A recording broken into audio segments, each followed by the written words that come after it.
the opportunity to have some conversation, have some questions at the end of each particular presentation.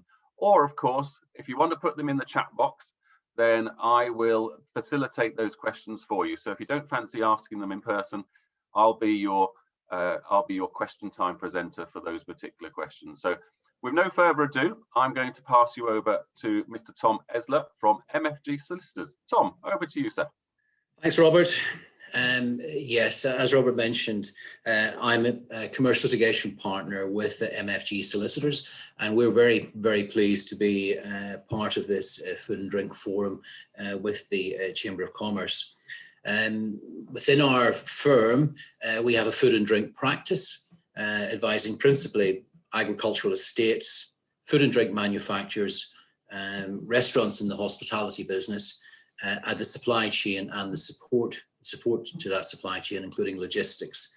Specifically, I deal with commercial disputes which arise from time to time in relation to those areas and regulatory matters. Today, I've been asked to speak briefly, the emphasis on briefly, to update on recent legislative changes. The big legislative change, which has impacted the food and drink industry, is the Trade and Cooperation Agreement. Some of you may know what that is, but that is the part of the formal title of the BRICS deal, which was agreed on the 24th of December 2020. That's now in force, although it is somewhat slightly in the background as far as publicity is concerned, as a consequence of the ongoing COVID pandemic. The full implications of that deal are not yet understood, I think, by many commentators, and may not be for some time. In the next 5 minutes or so, I'm just going to highlight 4 particular points of interest or issues which have been highlighted to me in respect to the food and drink industry. The first one, and it's probably one of the bigger ones, is in relation to rules of origin. The deal itself, the TCA, as it's going to be known as, has been branded and publicised as a zero tariff, zero quota in relation to import and export. However, those businesses importing and or exporting need to show or demonstrate that their products qualify by meeting the rules of origin for each product, i.e. the product has to be, for example, has to be substantially manufactured or finished in the UK if it's being exported on out to the European Union. Specific requirements in relation to rules of origin are set out in the TCA, and I'm not proposing to go through those today, but it is an area which has to be seriously considered. One recent example which did hit the press was in relation to Percy Pigs.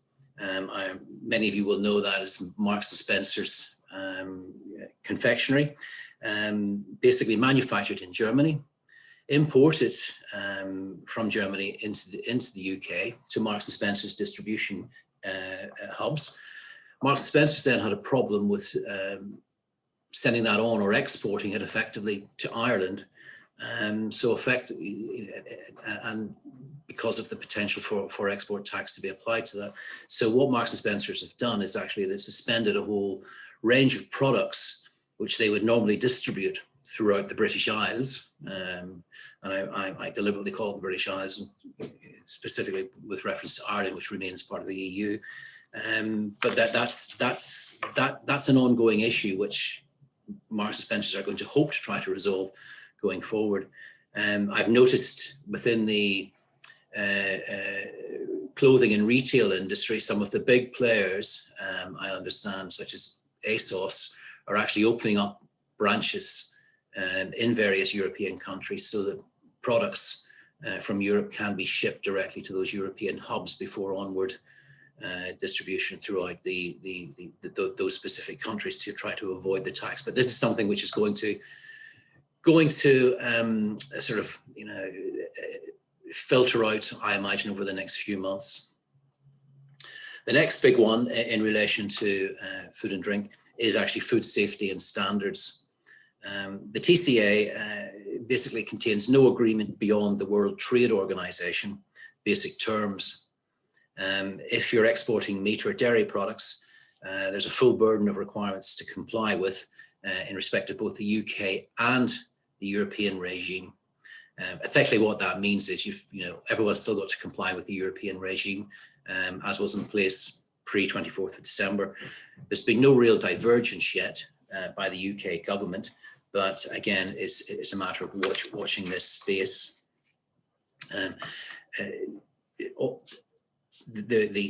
Because of the new borders, there is now extensive new paperwork required to as far as exporting is concerned, as well as physical inspections at those border crossings. The European Union are suggesting they're going to be inspecting up to 30% of all exports. This is significant. By illustration, the European Union has an agreement with New Zealand to only physically inspect 1% of their loads. So this is I would say helping, but this is part of the reason for the delays at border crossings that are being reported at the moment. The key for all exporters is to ensure that they have the proper paperwork in place. Just one product on a container with the wrong paperwork could cause the container to be rejected and held up at the docks. Next point, again, third point out of 4 in this area is in relation to transport. The one impact of the TCA is that it limits onward journeys on the part of foreign drivers when they, for example, drop a load off from the UK to France, or in reverse from France to the UK. Drivers can only make a limited number of onward journeys in consequence. And it's 2 additional journeys within the European Union, one of which must be within the country of drop-off. This will restrict logistics companies going forward in planning sort of distribution and pickups and drop-offs. It just requires better planning, but it's inevitable this will increase transport costs in one way or other. And again, we have to wait and see where those costs end up. And the last point is slightly obscure, but may come to the forefront in due course, is in relation to heat-treated pallets. As I say, it's not hit the news yet, but effectively now that Britain is outside the EU, it must comply with European import requirements, one of which is the use of heat-treated pallets when you're sending goods to the European Union, effectively to prevent contamination. It's another additional cost burden for transport and export to the continent, and it's predicted that there may be shortages of pallets, or pallets may become backed up at various ports.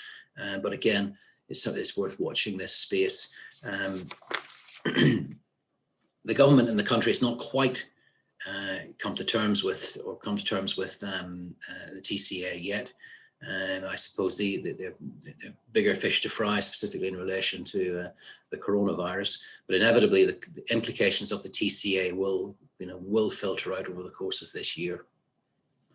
That finishes me, Robert, really in relation to an update on the TCA or Brexit. If anyone's got any questions, I'm happy to try to answer. Thank you very much, Tom. And it just goes to prove, doesn't it, that behind the scenes, in order to keep our industry moving, that there are so many different aspects that people are now having to consider. It's also important that the big issues have been addressed, and that is the fact that the distribution of Percy pigs is still going to be safe around the country. And of course, also the vegan-friendly variety that M&S have been very keen to promote in recent times. Now, there was a comment in the chat box, which is very, very useful there with regards to the briefings and opportunities there. Any questions at this moment in time? Either put them in the chat box or raise your hand if you can raise your hand. But if not, I'm just pausing slightly. It's because you've covered things so comprehensively, Tom, and you've got everybody thinking, you see, that's what it is. That's the art of a good speaker. So what I'm going to do now, or possibly put them to sleep. Not in the slightest. Not in the slightest. Don't be put off by the fact that everybody's turned their videos off, Tom. That's for sure. What I'll do now, and thank you very much for that. What I'll do now is I'm going to hand you over to John Reed. John is from Avara Foods, which I was researching over recent days with regards to their business and the extent of their business, and I'm sure that we're going to be fascinated by this. And obviously, if there is anything you think of while you're listening to John, drop it in the chat box or save it up and say, or put in the chat box, Robert, I've got a question, and then we'll come to John at the end. So John, over to you. And I hope the technology works the way it was seamlessly working earlier, and we look forward to hearing from you. Over to you, John. Thank you very much.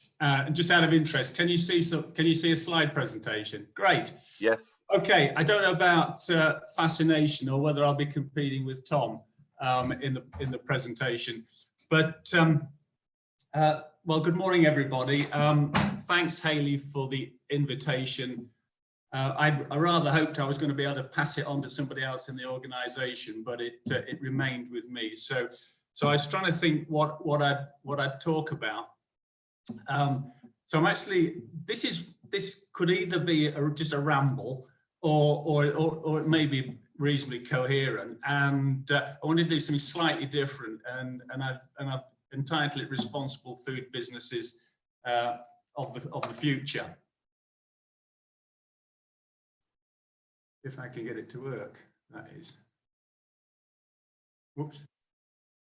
Yeah, so just a quick and a very quick potted history of what our business is about, and then I'll get really onto the subject. So we're a poultry business that started in Hereford in 1960.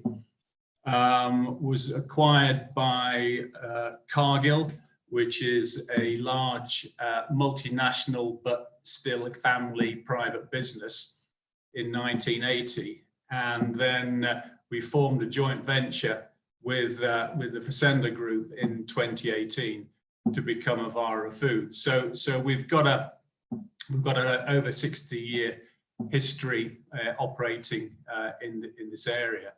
We're the third largest poultry business in the UK. Supplying many of the leading supermarkets and high street restaurants, and exporting material to the EU and further. And we like to think that we're very integrated into a supply chain that runs from farm to fork. And certainly we are managing the farm to store piece, but believe we have good relationships with our customers. Just a few key turnover. We have a turnover of about £1 billion, nearly 7,000 people, of which 2,000 are in Hereford, with 6 processing sites, number of hatcheries, feed mills and farms that are dotted around much of England and into Wales. And I really wanted to give you that as a context, because if you think about this last year, we all have had an extremely challenging time. But with a business of our makeup, trying to keep our people safe through a COVID pandemic, trying to keep our livestock safe through an avian influenza pandemic, and you may or may not be aware that we've got a particularly difficult situation at the minute where we've got avian influenza that's swept in from Russia and beyond. That's causing us quite serious issues. So we're trying to manage that, and then we've been trying to operate a business through Brexit. We should be exporting about 1,500 tons of product to the EU each week. I think we will be lucky to have got that done in January, and we've got a tale of woe in terms of lost lorries, lost product going off, and incredibly difficult rules that seem to be changing from country to country, and whoever's the official filling the form in. But I think alongside that sort of confusion and chaos, and like to think that all those three areas that we've talked about will eventually come to a point where they're manageable or they've disappeared.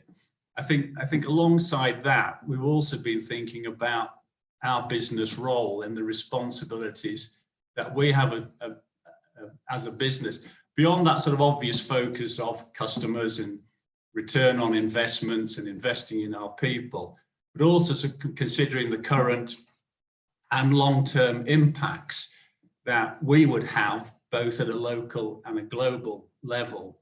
And those impacts can be quite either positive or indeed, and also they can also be negative. And also starting to think about longer business cycles. Unfortunately, we operate in a world that, whether it be political or business, that actually runs on pretty short cycles. Yet we've got some long-term decisions to be made and long-term concerns that people have. So I think being responsible is going to become more and more important, and businesses will be looked at differently to perhaps they have been in the past. And clearly, things can change, and things have changed, and things will change that make that again more important.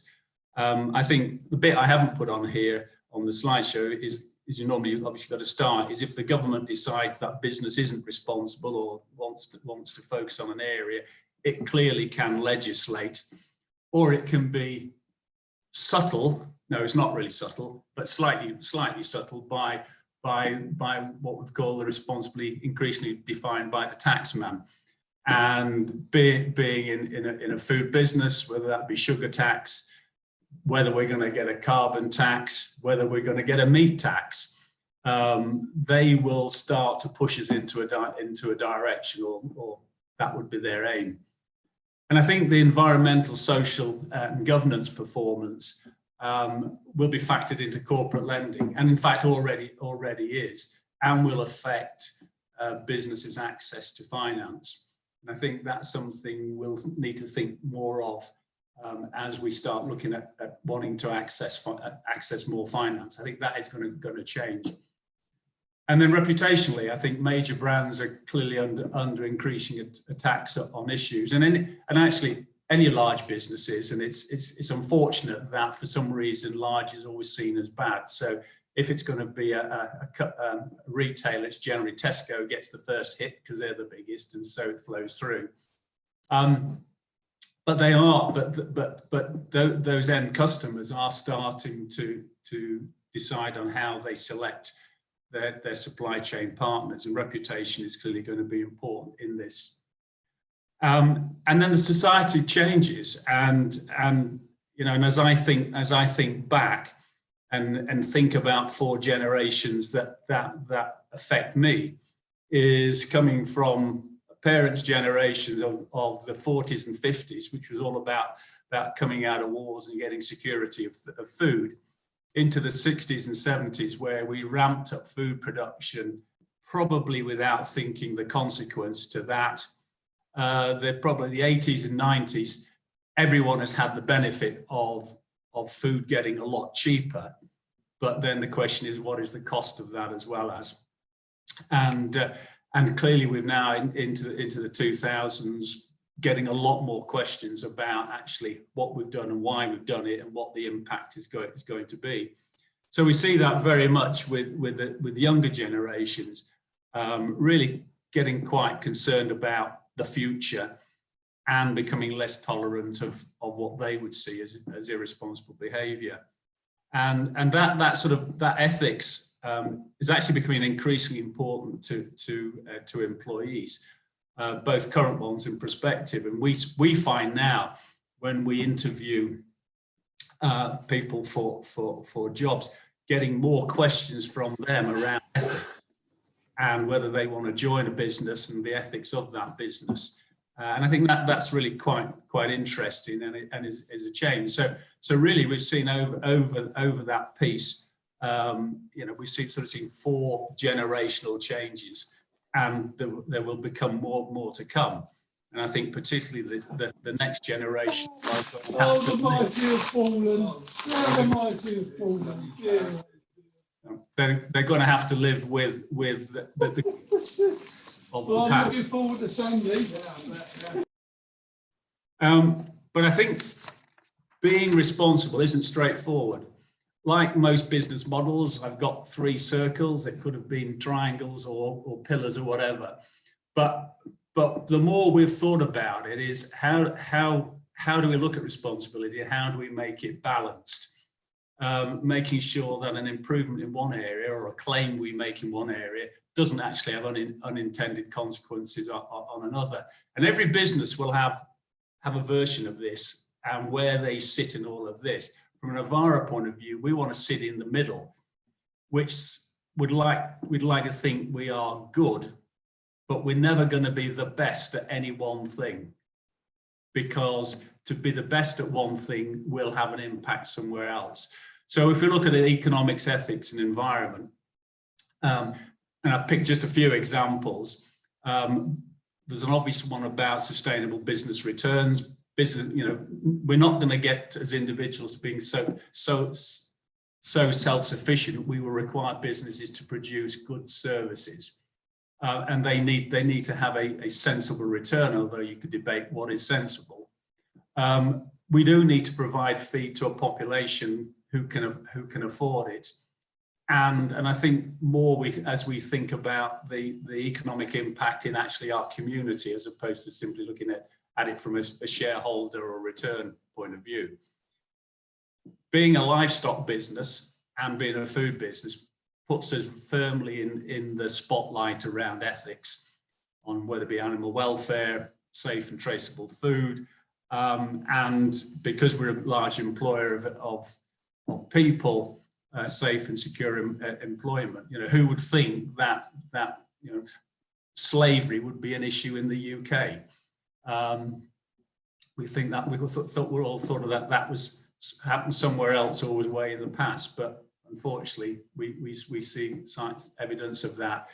And then increasingly the environment, reducing our footprint, how we use our resources, recycling, and all those good old things that are being talked about. But what do we do, and how do we do it?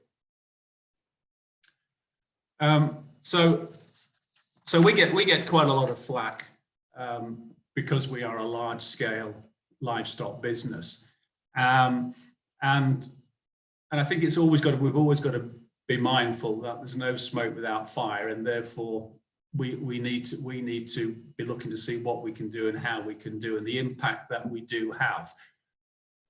And as an industry and as a business, we've set standards out quite some time ago, really reflecting where society was, providing people with training to deliver it, and then ensuring you have a decent compliance process to make sure things happen. So typically, from a welfare point of view, the industry introduced an assurance scheme 20 years ago, which requires independent auditing to ensure that we have a compliance in that area. What's become more topical and understandably is antimicrobial resistance. And in the last 10 years, we as a business, and it reflects the industry, have reduced usages by about 70 to 80%. So I think we are trying to respond, but standards aren't static, and so we're always going to need to strive to continually improve, which will be aided by technology and science. And it's very easy on hindsight to think about what we've done in the past and what was good and what was bad, but at the time it seemed the right thing to do. And on hindsight, sometimes it is and sometimes it isn't. But also, obviously, we want to be influenced by society and consumer expectations. And I put a point into that. We do need to also understand the difference between what consumers think they like and what consumers are prepared to pay. And that is really quite quite different. And if you took the example of animal welfare, in every survey that I've seen, is that people would say this is very, very important, yet probably 5% of the population are prepared to pay for it. So we have to be a little bit careful that we understand what's sitting in the background. And this is obviously an area for a business like ours, which gets a lot of NGO attention. And some of it actually is quite well criminal, to the point of break-ins and undercover filming and various media stories, which tend to clearly show the negative side. And there is always some negative in everything that we do, but it doesn't actually reflect the total standards that we would operate to. And the environment is something that clearly has ramped up the political spectrum quite markedly in recent years. We now talk about global climate emergencies. National level, we've got a net carbon zero for 2020 and a government that would like to bring that forward. At a local level in Herefordshire, a new council that has put the green agenda on a front foot, and obviously lots and lots of evidence of campaign and pressure groups that are increasingly vocal and active. And I think this is one of those, how do we look at this in a long term as food businesses? How do we look at the long-term agenda, and what's our role going to be in that, either to mitigate the situations that we're in, or indeed to try and improve it. And three examples I'd just highlight. One is on carbon footprint. I think most businesses are starting to look at that. It's quite difficult to calculate, and we use a lot of assumptions in our current models. But in the way that carbon footprint's measured in scope 1, 2, and 3 from food and agriculture, part by far is scope 3, which is the most difficult. It's the whole supply chain going back to origination of material and land use changes. Whereas the scope 1, which is whether you use renewable energy or you use fossil fuels, are relatively easy decisions to make. Generally, they are an economic decision. And we've made quite a bit of progress in our scope 1 and 2, and we are scratching our heads and trying to think, how are we actually going to get to understand what scope 3, and looking all the way back into our supply chain, which goes beyond the UK into a global basis. We hear an awful lot about deforestation, and we as a business get reasonably criticised. And for those of you avid readers of the Hereford Times, we'll note that most weeks there's a letter in that's criticising the business for one thing or another.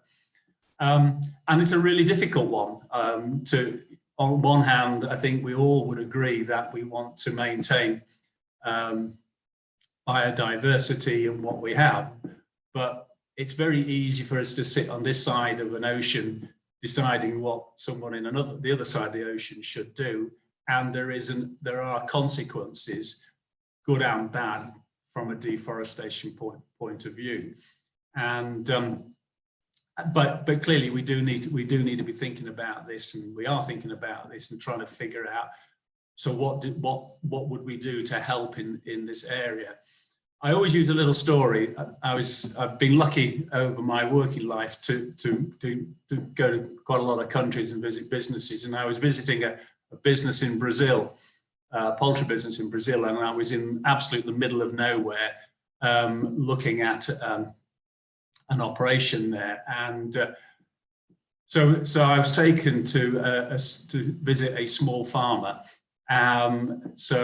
who had moved from being really a subsistence farmer to now a peasant farmer, with a very small plot of land. He'd got a chicken shed on it.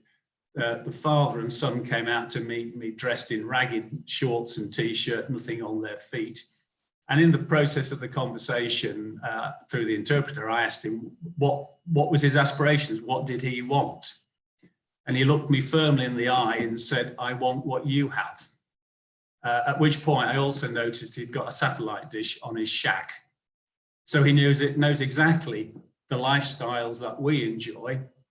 And was I there to then tell him that, no, you should remain in poverty for the rest of your life and don't cut any trees down or do anything? So a really difficult debate, I think, to be had, but one that we need to be part of, and we do need to try and mitigate where we can. And then bringing it closer to home, phosphates in the rivers, that's had a lot of press in the last couple of years.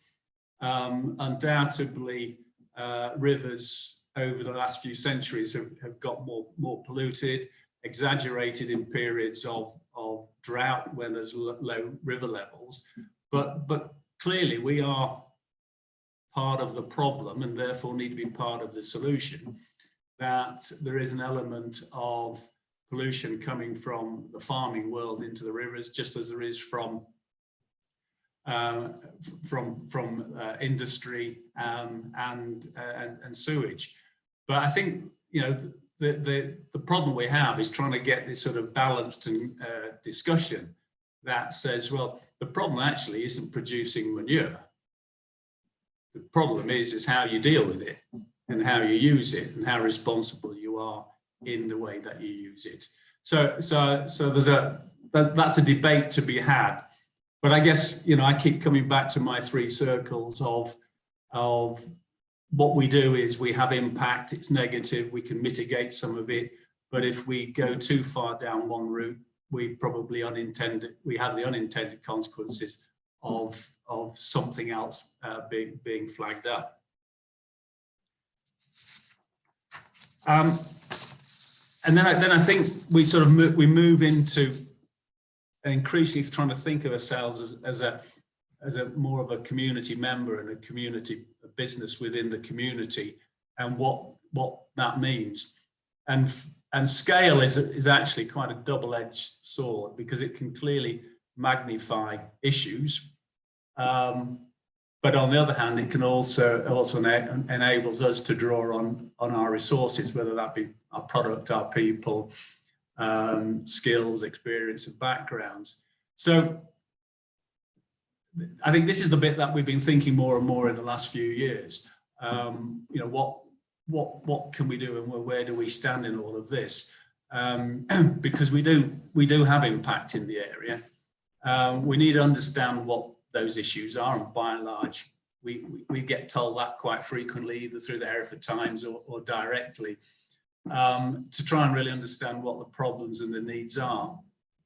And then we should be looking to see how we actually can try and mitigate our impact by helping and using our skills and resources to try and make a difference. And also one that's a bit more strategic. We all undoubtedly get bombarded with requests for charitable donations.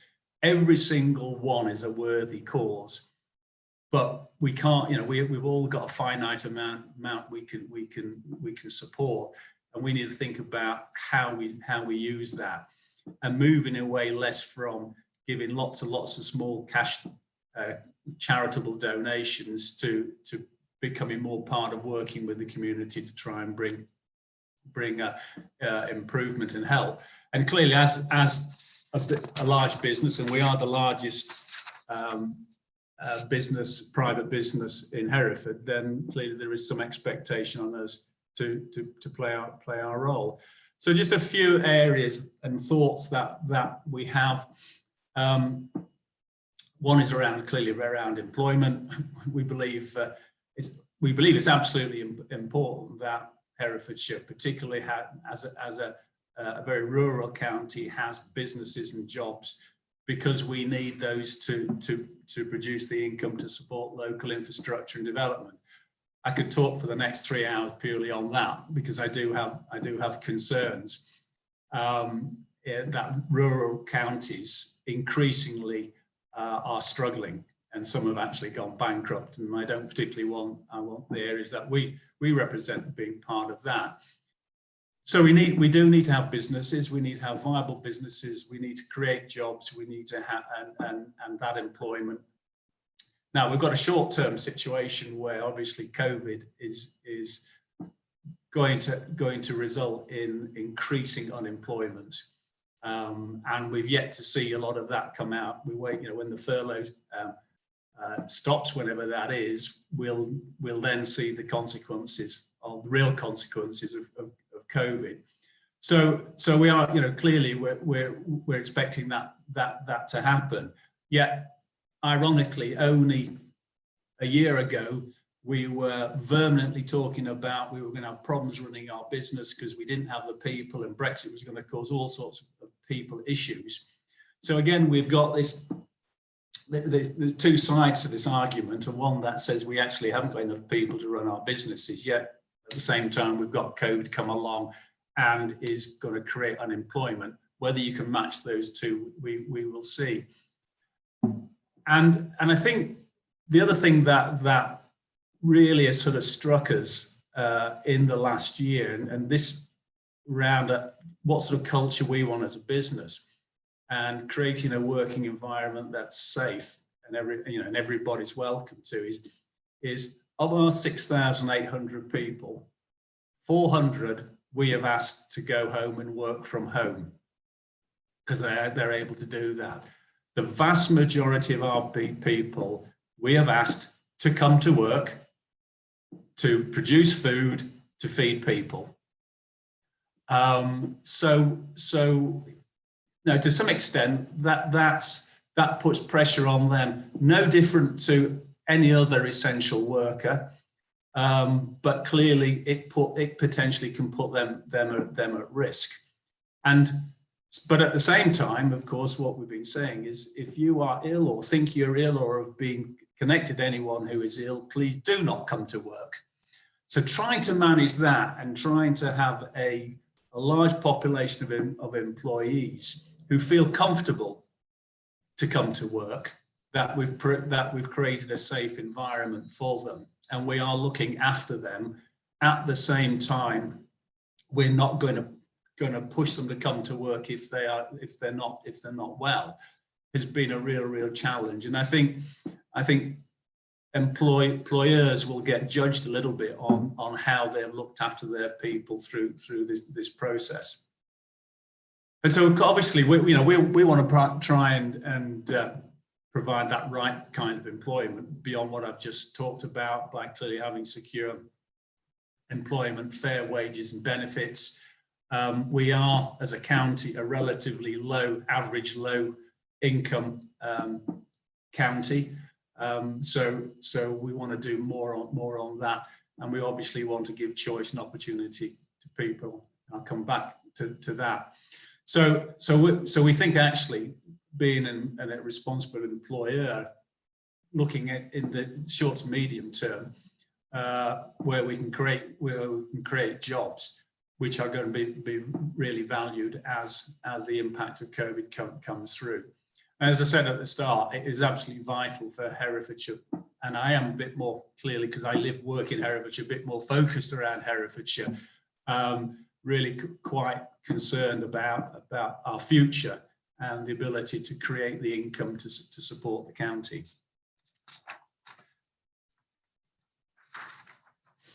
And then we have another quandary. In my opinion, food is too cheap. One of the successes, as I talked of the 60s and 70s and 80s, was we ramped up food production, and the cost of food came down tremendously, so that people have had the benefit of that. And food now relates to probably between about 8 and 15% of disposable income, depending obviously what your income is. Whereas years ago it would have been a lot higher, and if you probably went to somewhere like Bangladesh, it probably would be about 80%. So on one hand, we've created an environment for people where food is no longer, in theory, an economic issue, and therefore they've got choice to spend it in lots of other ways, notwithstanding lockdown. Yeah, on the other hand, we've got one of the highest rates of poverty in the country. Where it's recorded that there's probably over 8 million people living in poverty, 2 million people using food banks. The reality, those numbers will usually understate, because there's a lot of people would rather not be seen publicly in using that. So we have this quandary of food is too cheap, but at the same time, we've got so many people who can't afford it. One of the things that we do and have done for quite some time is donate fresh chicken to Herefordshire, so they can distribute it to people who need it. And out of our Hereford plant, half the company donations come out of the Hereford plant, and that's increased obviously since COVID because of people's situations. And we've tried to foster stronger relationships with local food banks, donating not only our own products, but also encouraging the people who work within our business to donate through there as well. And we've got a lot of good local initiatives going on. And then when we talk about education and employability, as a business, we are trying to invest significantly into new technology, and that requires a different skill set. So it's an important part now of sort of offering careers with opportunities and progression. And so we see the skill set go up in our business, and therefore actually the wages go up also correspondingly, which is I think quite important, rather than simply generating lots and lots of the cheapest jobs there are. However, there's some real shortages around skills, and so we've been trying to help within the background of that, supporting STEM programs in secondary schools, because we want to encourage more people to study STEM subjects. We've been a real supporter of MMIT, the new university in Herefordshire, right from its start. We're actually sponsoring 10% of the first cohort, and wanting to be really part of help the university by giving students hands-on experience as well, and getting more and more involved in a whole range of apprenticeships, which range really from a level 2 to a degree apprenticeship, so that we can offer a wider range for all. Supporting schools, I think, are important, but they've been quite difficult, clearly, either because they're not there and everyone's working from home and everyone's trying to figure out the technologies to communicate harder with each other. But we do think that that's something that we can play a part in. So we know there's still a lot to do, and we've got this hopefully a short-term issue around COVID and Brexit, which clearly has changed our world, and it gives a mixed bag of challenges and opportunities. The current consensus is that minority groups, young and low earners, are the hardest hit. They usually are in any downturn. But I think we all need to recognise, as individuals and as businesses, we're going to be paying for this for many years. And so, our questions comes back to being a community employer is, what and how should we help? What are the areas around economic sustainability, mental health and social care, equality, diversity, inclusion, and again, the climate crisis. And this is probably sort of language we wouldn't have used 20 years ago. It would have been, how do I look after my shareholders? How do I look after my customers? So for us, it's still work in progress for us. And today was very much just sharing with you our thoughts. We don't claim to have really all the answers or many of the answers, but we do think we need to be more locked into the community to understand the issues and how we can help through our business, through volunteering, fundraising, influencing, whatever. But also to make the point that, and I'm sure on this call we have a commonality. I think we're in a food and drink business, but we've got huge variation in the type of business we are and where we sit in those three circles, and where we will be good at some things and not so good on others, where we will have big or smaller impact, where we can mitigate what we do. So I think we acknowledge that as a big business, we do bring our own set of problems, but also it's to also try and bring some solutions to it as well. So that was my presentation. Fantastic, John. Thank you very much indeed. I think what that has proved, and we mentioned this, didn't we, at the very start, that we are talking about a supply chain here. And what struck me was that there was obviously a huge organisation that you're involved in, but actually there are 300 farms there in Hereford and in Wales that you deal with. And so from small business to large business, there are different things happening, and you have that responsibility, and you appreciate you've got that responsibility to look after the local community as well as your global responsibilities, if you like. Now, a couple of quick questions. I did notice that somebody referred to as Trudy, Holly and Ian had their hand up. Is there a question from Trudy, Holly and Ian? Or was it just the fact the hand went up? It might have been just the hand going up. That's okay. Questions in the chat if anybody wants to add some questions, but that was fascinating, John. Thank you very much indeed. And there was certainly a couple of slides there, which I think if your business has 1 employee or 2,000 in Hereford, I think we can apply some of those principles to all of our businesses one way or the other. So thank you very much indeed for that. Now, what I'm going to do, in fact, there's something in the chat there. Brilliant presentation, John. So there you go. There's an endorsement for you straight away. What I'm going to do now, if I may, and I don't know whether whether any technology is required on this particular switch, but I'm going to hand you over now to Louise Roberts. And Louise is looking into obviously the science that goes behind everything. And we are actually very reliant on science at the moment, are we not? And certainly have heard more from the scientific world in the last 10 months than perhaps we have in the last 10 years. So I'm going to hand you over to Louise Roberts, Managing Director of Alimenti Food Science. Over to you, Louise. Thank you, Robert. Okay, so if I share my screen.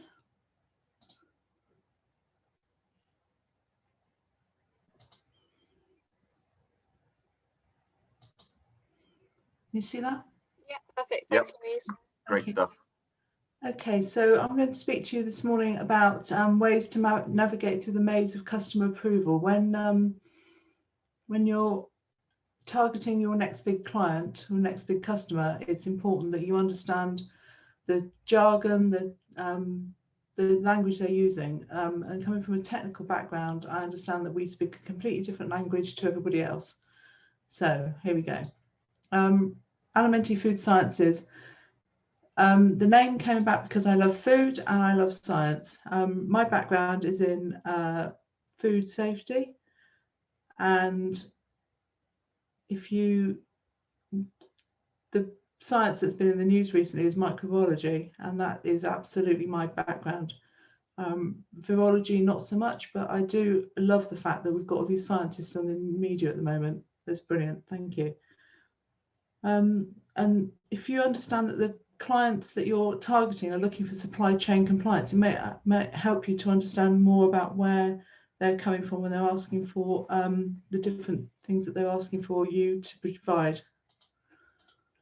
So if I was in person, we'd be asking this question. I'd be asking for a show of hands to ask you who has ever clicked through to agree without reading what you're agreeing to.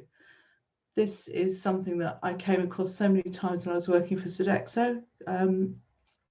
People had clicked to agree to comply with the standard we supplied, and they'd just gone through a system of tick, tick, tick, tick, tick.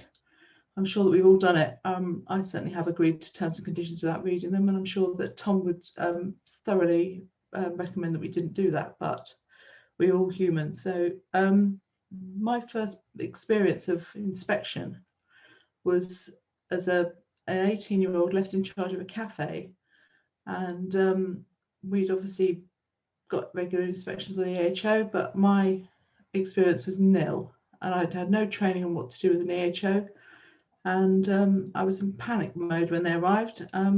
Luckily, the person was very sympathetic, and it was in the days before the Food Safety Act came into being. That's how old I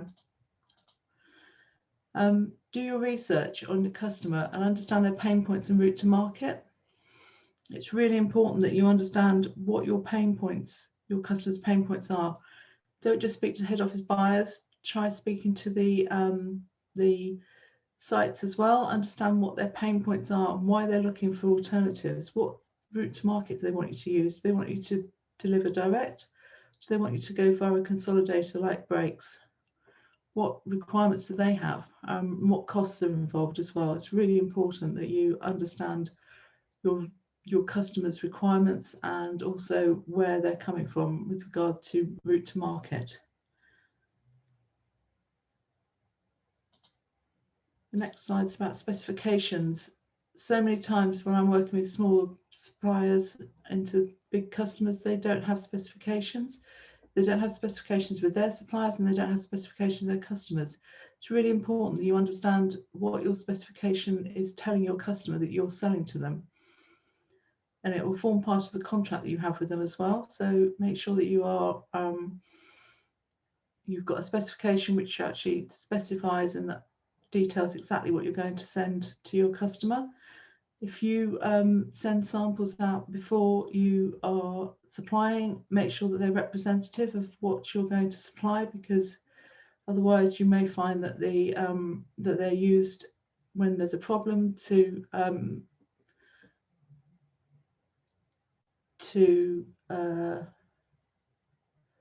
show where you've got a problem.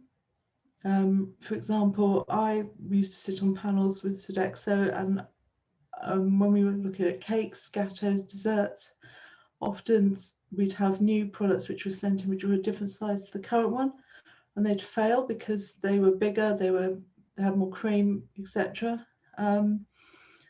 So they weren't like for like, but it's important that you demonstrate to your client exactly what it is that you're supplying to them. Make sure your specifications are representing your product and not the best of the best, something which isn't real. A common area of failure in audits and also in pre-audits is supply chain compliance. Make sure that you've got your supply chain well understood.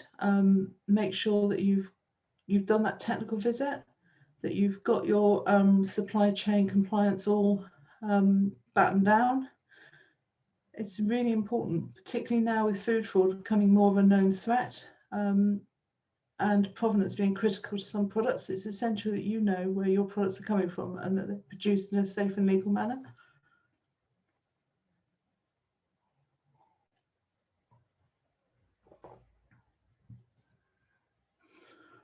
Sometimes you can use your supply chain audit to check that your supplier can actually produce your larger volumes that you'll be producing as part of your new contract. But it's also important to make sure that you understand exactly where the food's coming from and that it's not going to contain things like horse meat or Southampton 6 if that's a requirement for your customer. And understand the specific technical requirements of each customer. Sometimes customers will produce product group guides, standards. Try and get hold of a copy if you can before you start in your negotiations. They will sometimes require the absence of certain ingredients. Sometimes they'll require the presence of certain ingredients. It's really important that you understand exactly what they're looking for. Read and understand the technical standards before you supply. Do you need accreditation? This is a question I often get asked, and the answer is not necessarily. Some bigger customers will require you to have BRC grade A and above. Some will not require to have any accreditation at all. It's important that you understand where they sit with regard to accreditations and what you have already, and also whether they require it before you supply. And if you don't need it before you supply, but they do require it, what's the timescale that they are looking for you to get that accreditation, and what accreditations they need. Have the conversation with your buyer or your contact before you start the conversation about price, because sometimes it will mean that the product no longer becomes profitable. And make sure you understand all the costs that are associated with accreditation as well. And obviously, if you need to get it, then do get it. HACCP, my speciality, get it reviewed and updated. Often you'll be asked to do a pre-approval desktop audit, even more so now with COVID's in place. You'll be asked to supply documentation demonstrating that you're compliant with the standard that your potential customers got. Your HACCP plan will be key to that, so make sure it's reviewed and make sure it's updated and documented as well. Microbiology is so important. Understand the jargon and what it means. Understand which products, which pathogens or disease-causing organisms will be a part of your potential product, and what the risk is. Your customer will certainly know exactly where the risk lies. Viruses are all over the media at the moment, but then they can cause a problem in food. Norovirus and hepatitis A particularly. But again, make sure you understand what's going to be a risk in your product. Subscribe to the Food Standards Agency alert service as well. It's free, and it'll give you an idea of what is out there with regards to compliance and what recalls are happening. It's really useful to understand allergen recalls as well. The alerts are free, and you can choose which allergens or which types of news you want to be informed about, and via text or via email. As I say, it's a really useful service and it's free. And you need to understand what your expected volume and timescales are, particularly if you've been asked to produce a new product. It's essential that you need to understand exactly what your customer's looking for and whether you can cope with those volumes. And if you've got a bespoke product, you need to trial it and trial it and trial it again. It's quite possible that your customer will want to come to the food first production run. If they do, and you've got a problem because you haven't trialed and trialed and trialed again, then that's going to be embarrassing for you, and it's not going to give your customer a great deal of confidence in your product and you as a business. And so you need to avoid any surprises while your customer's on site. And the last point is ask if you don't understand. It's much better to ask questions at the negotiation and pre-supply stage, rather than when you're standing with 100 pallets of product which has been rejected because you didn't ask the question at the beginning. So thank you for listening. I've got an offer to chamber members at the moment, a fully funded 45-minute call, which you can book either via the chamber website as an offer for my membership, or if you email me, louise@alimenti.co.uk, then we can set that call up as well. But it's to talk about anything, any food safety issues you've got. And if I don't know the answer, I'll probably know somebody that does. Great stuff. Thank you very much, Louise. It's fascinating, isn't it, the detail that is involved, and particularly now with so many businesses that have perhaps been operating in one part of the food and drink sector. They may well be pivoting, or may well have already done so, but they may well be pivoting or thinking about pivoting to another type of production, and how that may well have its pitfalls, but also, of course, would then perhaps have its rewards if it's done properly. And certainly in Hereford and Worcestershire, there is a lot of businesses with a lot of unique products that they can offer to do that. I've got a question, but I'm going to ask if there's anybody out on the floor that has any questions for any of our speakers this morning that they might just like to raise, and we can put those to the group and see where we go.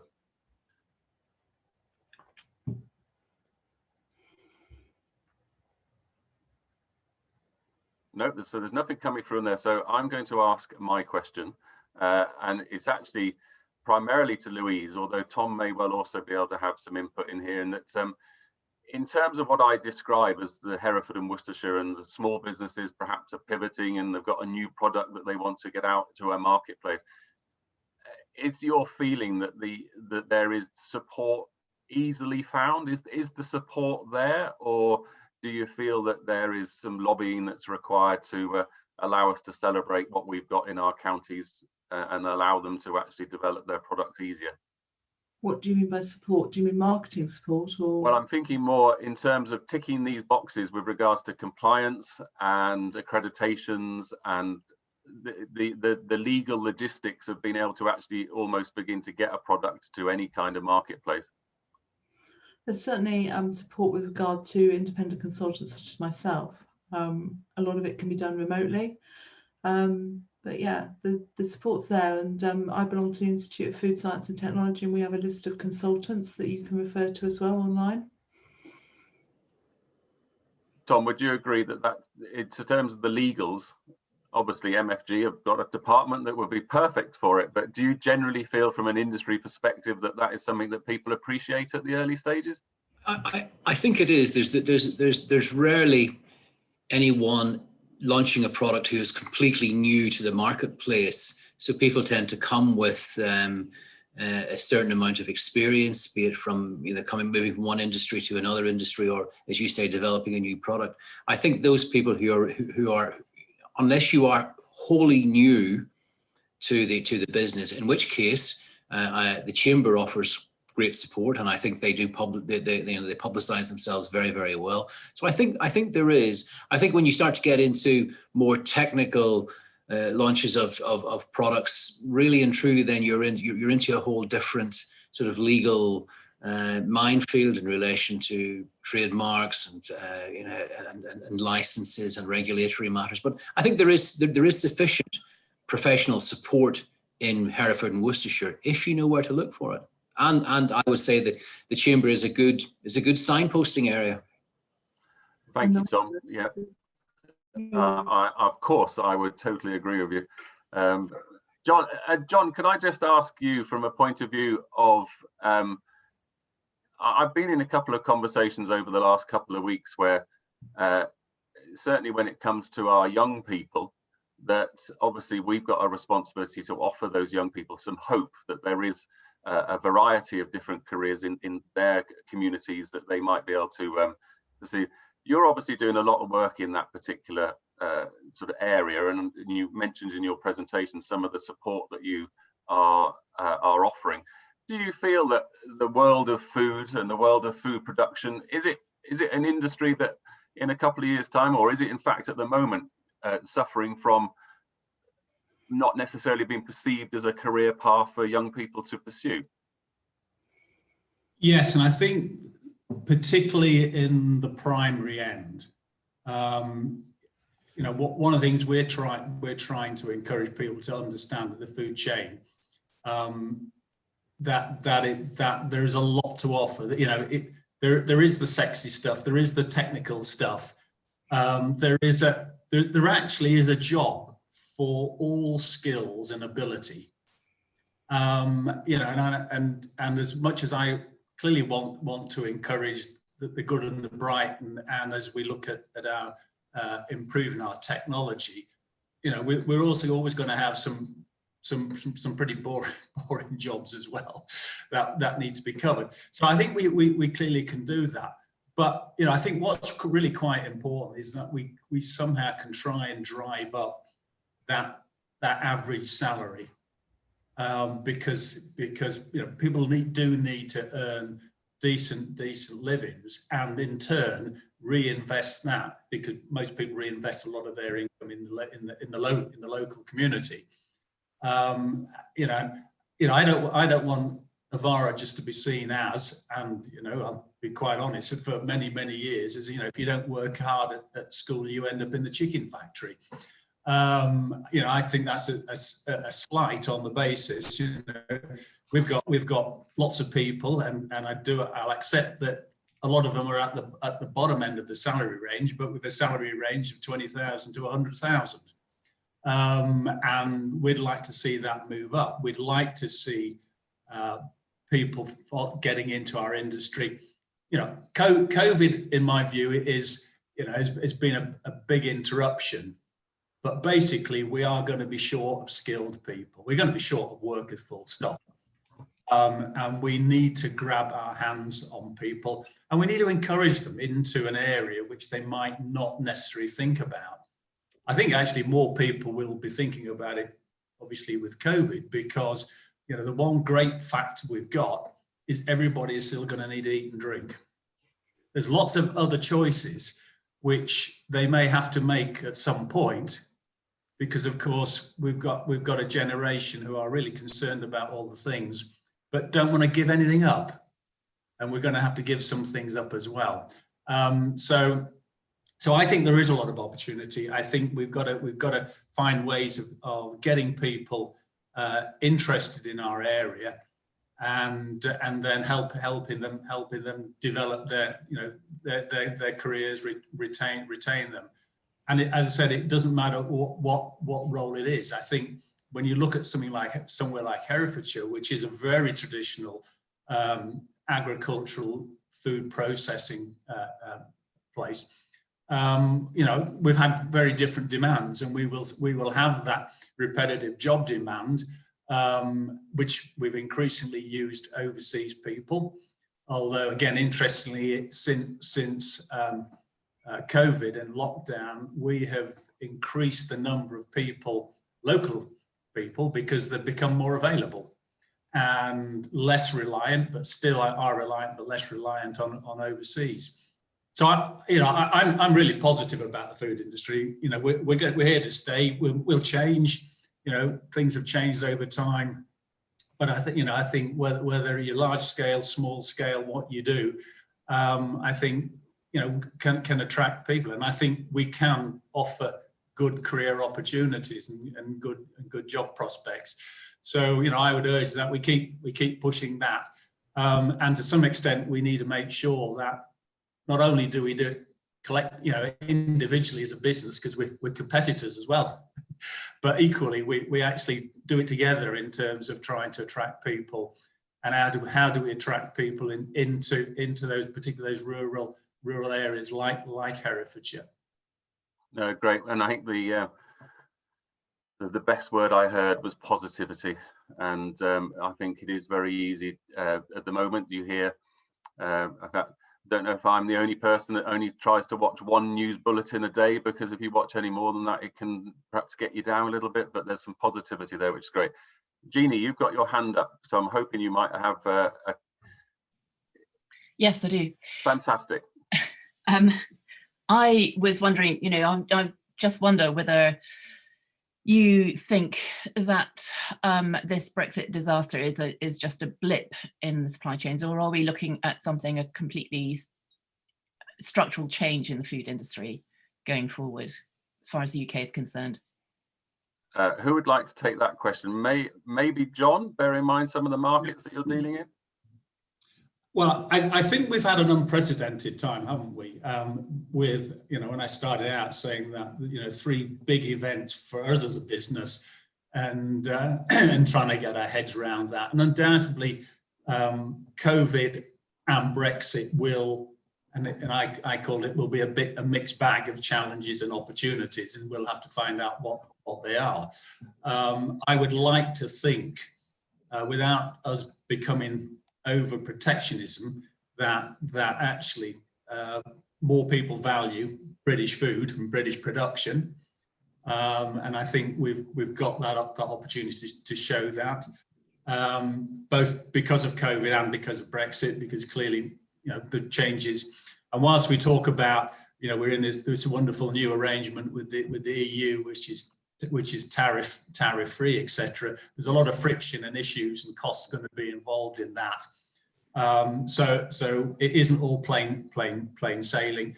I think COVID, I don't think it's a long-term issue. For those of anyone, and there's no one here who is old enough to remember the so-called Spanish flu in 1917, which decimated a bigger population than COVID will do. We don't talk much about it now, but it will have been pretty devastating for a number of years. We're clearly gonna be impacted. We're gonna have some big bills to pay.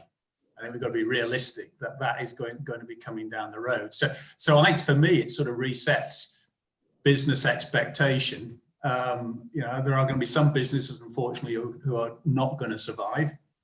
There are businesses that will, but are going to have to accept they aren't going to make the returns that they used to make, or that they might wish to make.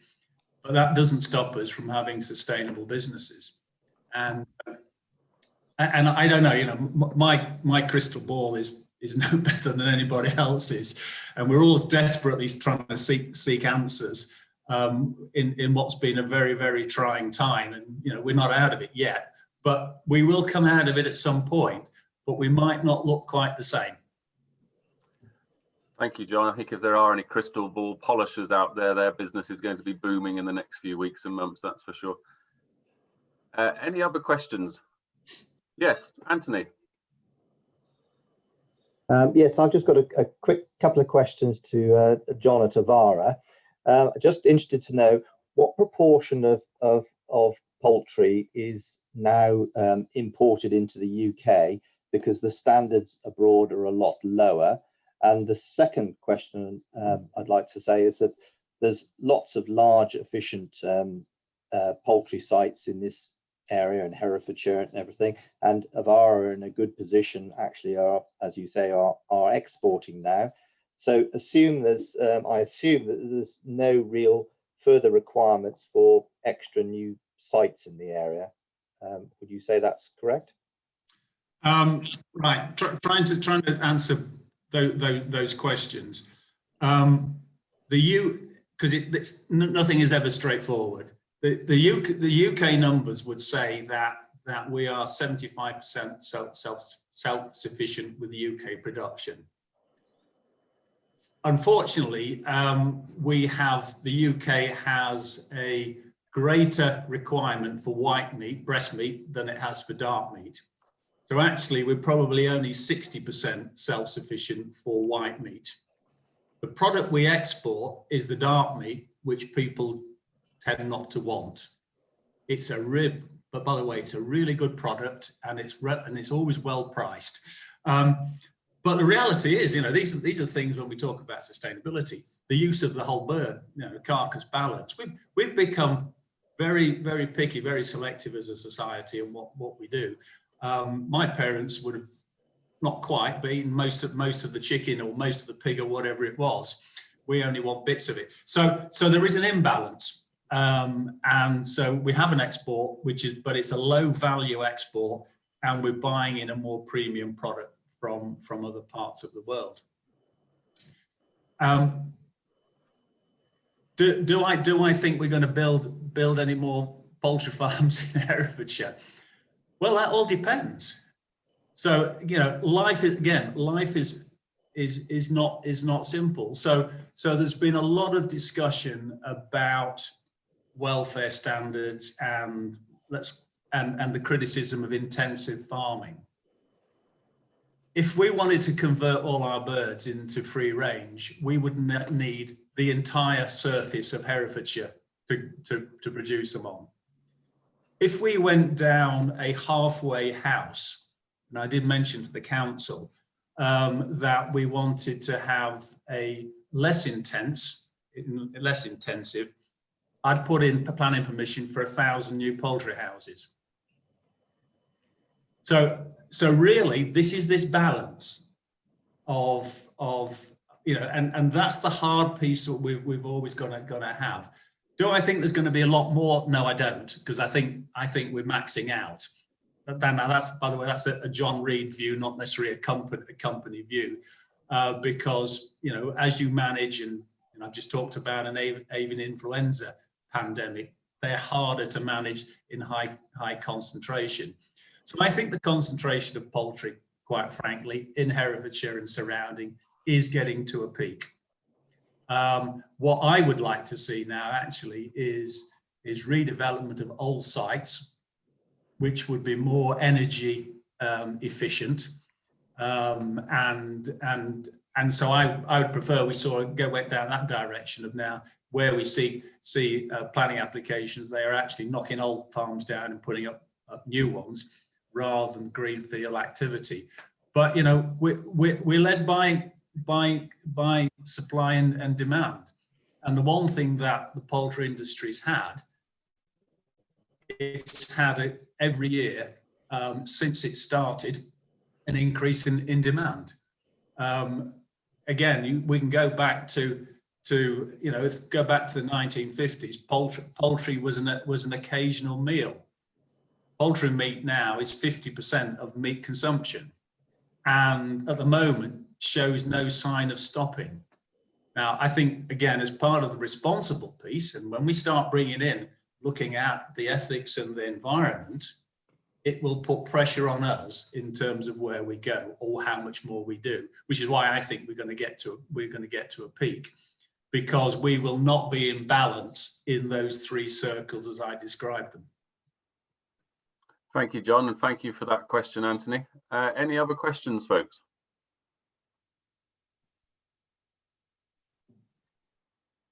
No, well, that's great. So I would like to say a few thank yous and just give a couple of parish notices, if I may.